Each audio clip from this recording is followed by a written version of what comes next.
Hey y'all, hey, welcome back to Sparking with Lovely. I hope you guys are doing well. Come right along with me as I shop and order a couple of orders.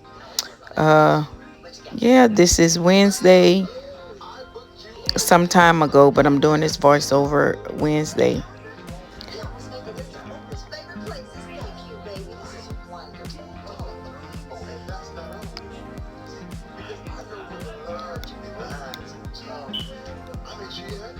Headed in my local Walmart. Thank you guys for tuning in. I appreciate the support.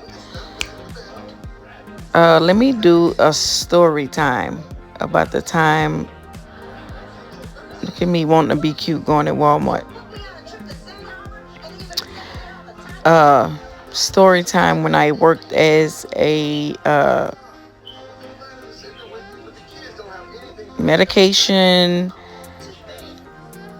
helping people with their medicine, checking off the symptoms and side effects and stuff. And then that led into working as a mental health specialist. And I had this case, special case, this lady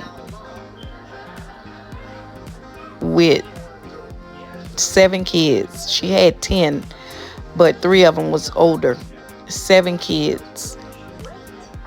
Most of them were little boys. Uh, so I go. You used to have to go and pick up the kids and bring them out into the community to see how uh, they react to certain scenarios, how they do in a social setting, anything with social cues and engagement. You can bring them to the shopping store, see how they do with money management, just daily living. So this particular day, we went to the park and we went to the park and we went to the library, maybe. I'm not sure. But that's just to name some of the places where I would bring the kids, her children, or whatever. And I would either do it on my days off on the weekend to make, the extra money, because you used to can bill the state for those services.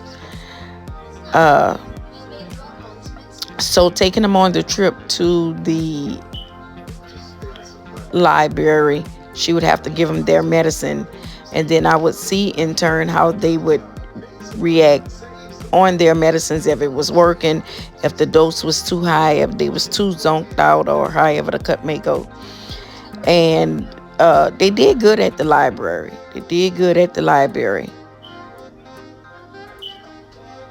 Then we go to the park. So I buy a pizza or whatever, because they give you funds, kind of, sort of, or you can put it in your behavior analyst report, what you spent, and then the company's supposed to reimburse you or whatever like that. So I brought pizza, the little $5 pizzas, and something for them to drink or whatever like that.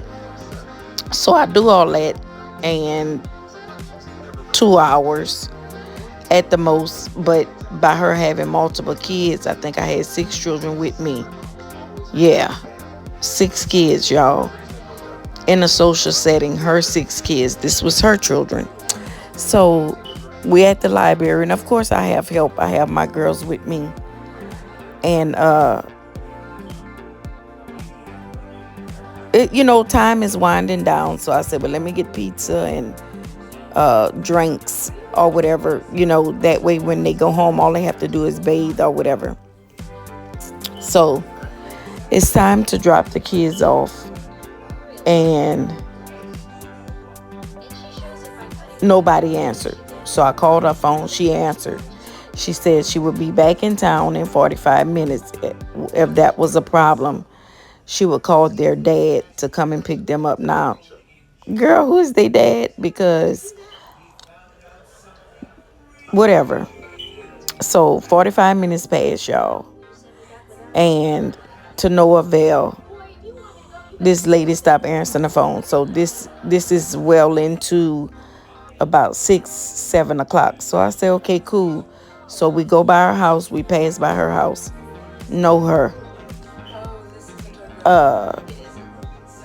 I didn't have anybody else number. I called my boss. He called. He wasn't on call, so they had to. I had to go through the whole thing so it could be recorded or whatever. So I call the online number. They call me back. I tell them what's going on.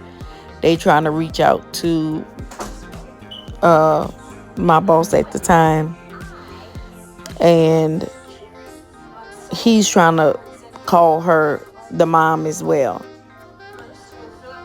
Everybody freaking out. The children whining and hungry. It's time for bath and bed or whatever like that. So I wasn't about to bathe her children. So at this point, we at my house in the living room. They couldn't go past my living room. I wasn't about to bathe her children or anything like that. So I'm steady calling her phone. It's going straight to voicemail. I'm like, lady, where are you? This is ridiculous. So we go take another ride to go try to find her. Every time a vehicle passed by, her kids was like, that's my mama right there. That's my mama right there. I'm flashing lights. I'm honking the horn or whatever at random vehicles, that look like hers, per se. Go to her house. I'm honking on the horn. I'm knocking on the door like a stupid fool. I didn't call the police for the simple fact her kids would have gotten taken away from her. That was abandonment, trifling and abandonment, like to the highest. Like, who does that? Leave their children on someone that they barely know or whatever. So come to find out, so I go run to the dollar store and I get some macaroni and cheese and some beanie weenies or whatever. That's what they had for supper. I didn't have much because I had already brought the pizza or whatever. And I was like, I don't know if the kids have allergies or what. Like, the crap had really like pissed me off to high heavens because I have my own children in the home, and then I got 6 other kids with me at my house in the living room. These little kids just looking up. Blee, the oldest one, was about 7 years old, y'all. Stair steppers, 8 or 7, and she had a set of twins, so that was accounted for. So 7, yeah, whatever. No answer at all. So I'm like, Lord, what am I gonna do with these children? So time just steady rolling. So I go get some wipes from upstairs because, mind you, I'm not about to undress her children. I'm not about to bathe them. No, none of that or whatever. So I wipe all her children off with their clothes on from head to toe with wipes. Just tons of wipes. Just wiping their face, wiping their hair. Most of them were boys. Bathing their arms, their legs and stuff like that, with the wipes underneath their feet, making sure, they protected and comfortable or whatever. And I lay, some bedding out in the front. She had put me in a bad situation, a bad one. Do you hear me? So I put down a little cot. I made like a little cot for him in the living room or whatever. And very, kind of messed up in the mind because I'm like, who would do such a thing? Like, girl, do you not know that these are your children and you have to tend to them? They shouldn't be with no stranger or whatever. So finally, about 12 o'clock, after the kids are sleeping and stuff like that, her ASS finally answers the phone. And I'm like, you got to be kidding me. Oh, I got in a wreck. She tussling with the phone. She had hit a deer or something in the road, quote unquote, lies, I'm sure. I can't hear you. Can you hear me? Type stuff. She kept going back and forth or whatever. She couldn't hear me. We would hang up. We would call right back. That lasted for about 30 minutes or whatever. Finally, I realized, she was playing me. I said, look, I am getting ready to call the police. I have children I need to protect. I need to protect myself. Like, I'm not doing this with you. So then she turned the script on me. I had called you earlier. You didn't answer the phone. I said, you're lying. You're lying. I said, I'm making a report on you. Now, I did file a formal complaint with her, with the sheriff department. I did file a formal complaint about her or whatever. And CPS was already in her life. So I just felt so bad for the kids. So finally, I I get them to her, and she's trying to explain to me and give me cash, and this is what happened. She tried to give me a food stamp card to buy some groceries that I had used. Oh, just use my, oh, I'm so sorry, I hit a deer. None of that was evident to the car that she hit a deer or whatever. She was discombobulated. She went to the hospital for a couple of hours to go get checked out, and this and this and that. And she trying to show me some paperwork from the hospital. But I'm not even trying to pay no attention to her, because I really want to cuss her out and give her the business. And, so I just got my car and, and left, made sure the kids was inside. And, I just left the scene, because at this point, the kids was kind of cutting up and acting out in front of her.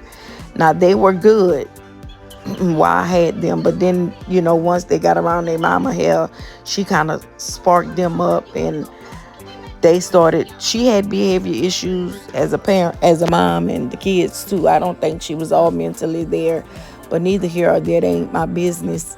I know she wouldn't here or there, because she had some mental issues diagnosis written down on the paper that I had to document for the police or whatever. But yeah, y'all, lo and behold, did I just wanted to share that. That was crazy. About the craziest thing that I ever experienced in the workforce on that level, as far as somebody leaving their children with someone that they barely knew. But she trusted me, because I was I was employed with the state through that job. So it was just like, I guess she was like, well, shit, let me go have a night on the town at the expense of the state or whatever. But she knew how to manipulate and kind of finagle her way with her words and stuff to, make people believe. Because for a long time, I had believed half of what, she was saying, up until that day. And this was some years ago, so that's why I'm and or whatever, trying to get my words straight. But yeah, comment down below the craziest thing y'all ever experienced on a working. Like, it is ridiculous. But she, I didn't deal with her and her kids after that. I kind of left her alone, and my boss said that was the best thing. So they didn't close her case, because her kids and stuff still got medicine there, and I would still bring them their medicine. But I just no longer took the kids, on outings or whatever, because that was the best thing to do. Like, we wasn't doing that. But yeah, that was crazy. But that was a night. Do you hear me? On top of dealing with my family, I had to, deal with her children.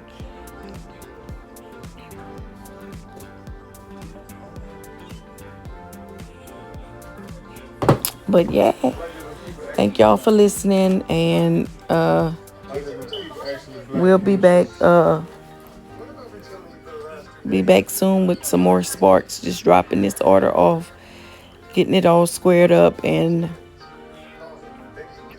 she wanted it on the side porch, but I didn't see a side porch, so we just put it right here, and hopefully, that did the trick. But I appreciate y'all for stopping by. Have a good day.